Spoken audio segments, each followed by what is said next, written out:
tonga soa ndray ato anatin'ny fizarana faharoan'ny fampalalam-baovao. Mitohy ny fiomanany Zozary Boka sy ny zanany Miralao amin'ny fianiana ny tendrombohitra Everest sy anofaofana ihany koa ny sainam-pirenena malagasy voalohany any amin'ny ity tapony tendrombohitra ambony indrindra maneran-tany ity. Ratsevina dia efa manana traika efa maro tamina firenena samihafa izy telo mianaka ireo.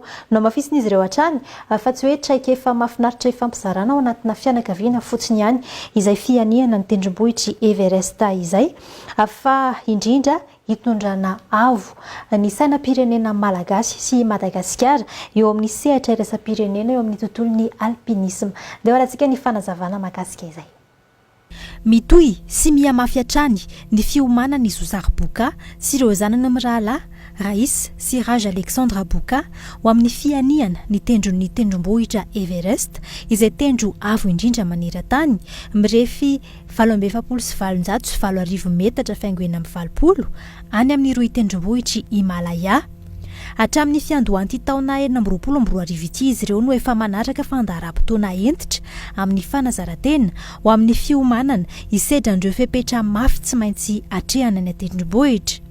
Ny tanjona dia ny ahavonina azy ireo ara-batana, ara-teknika ary ara-tsaina ihany koa ho amin'ny fanatratrarana ny fanambo izay napetraka ny amin'ny ametrahana sy anofaofana ny sainam-pirenena malagasy voalohany indrindra any an-tampon'ny Everest amin'ny volana ambony io.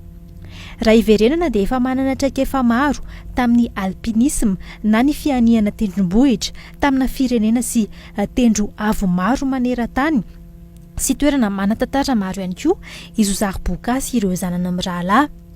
Misa 7 no efa vitan'izy ireo raha ny teto Madagasikara manokana dia ny tao Ambatomanohina, Angavokely, Crête Rabobala, Iaranandrina, Langana, Mangabe, Pikbob izay avo indrindra eto Madagasikara mirefy 7,5 metatra, tsy afa-javona ary volcan vohitany.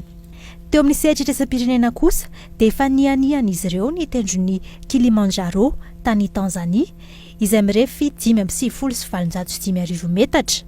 Ny tany amin'ny pôle sud izay vao vitany vao herinandro vitsy lasa izay mirefy 5,7 metatra.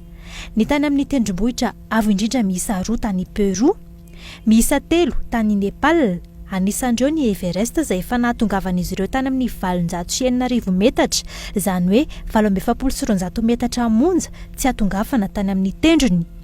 Ny tao amin'ny tendrombohitra miisa 5 tany Etazonia ka avo indrindra tamin'ireo ny Mont Baker mirefy 4,9 metatra. Tendrombohitra miisa 7 tany Equateur ka ambony indrindra tamin'ireo ny tendro Cotopaxi mirefy 7,7 metatra. Tendro miisa 3 tany Chili ary tendrombohitry San Francisco tany Argentine mirefy 4,9 metatra. Efa ao anatin'ny iray volana farany ao amin'ny fanomanana izy ireo ankehitriny mialohan'ny isdina no any Himalaya anatratra ny fanamby anatsatoka sy anofaofany sainam-pirenena malagasy any amin'ny tendro avo indrindra maneran-tany eny an-tampon'ny Everest, antsoina ihany koa hoe le toit du monde.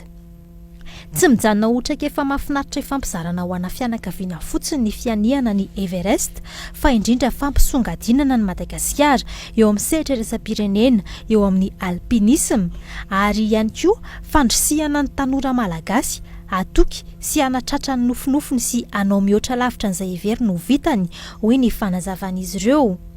Napetraka i Zozary Boka sy ireo zanany Mirala ireo lara-pahamehana ihany koa moa amin'ity traika efa iraisan'ny malagasy ity ny fizarana amin'ny malagasy hatrany ireo dingana rehetra lalovany ao anatin'izao fanomanana izao sy amin'ny fianiana ny Everest.